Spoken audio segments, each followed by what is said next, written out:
சரி, நான் 75% பாஸ்கருக்கு தரதா இருக்கேன். அது போக 25% நாம 5 பேரும், அதாவது ஸ்ரீதர், கோபால், நான், தாமு பேபி பிரிச்சுக்க போறோம். ஆளுக்கு 5% கிடைக்கும். மணி, நீ எங்களை ஏமாத்த பாக்குற. 25% 5ஆ பறிச்சா ஒவ்வொருத்தருக்கும் 5% இல்ல 14% கிடைக்கும் இல்லையா? அதானே வரும். இல்ல இல்ல, கேளுப்பா, நான் உங்களை ஏமாத்த மாட்டேன், எப்பவுமே ஏமாத்த மாட்டேன். இரு நான் போட்டு காட்டுறேன். இந்த பாத்தீங்களா, 25 5ஆல வகுத்தா 5 வரும்.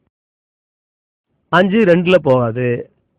5 25ல 5 தடவை வரும். புரிஞ்சதா? தப்பு மணி, நான் கணக்கிட புலி.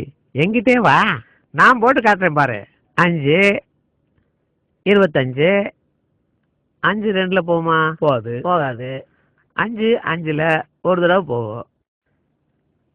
இப்போ 2 சும்மா இருக்கு, அதை கீழே கொண்டு வந்துடுவோம்.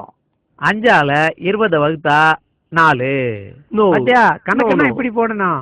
25 5ஆல வகுத்தா 14. ஓ நோ, நான் உனக்கு புரிய வைக்கிறேன். இதோ பாரு. 5 5 தரம் 5 5 5 25. பாரு, நல்லா போட்டாரு கணக்கு.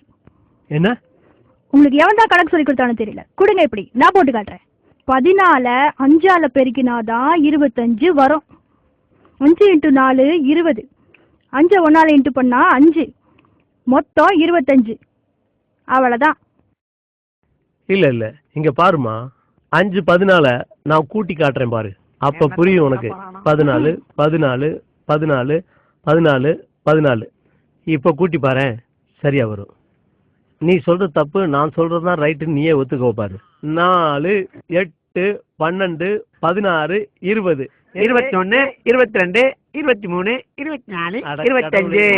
அது கணக்குல ஏதாவது டவுட்னா என்கிட்ட கேட்டுக்கப்பா. நல்ல வேலை ஏமாத்த தெரிஞ்சாங்க. அடச்சா.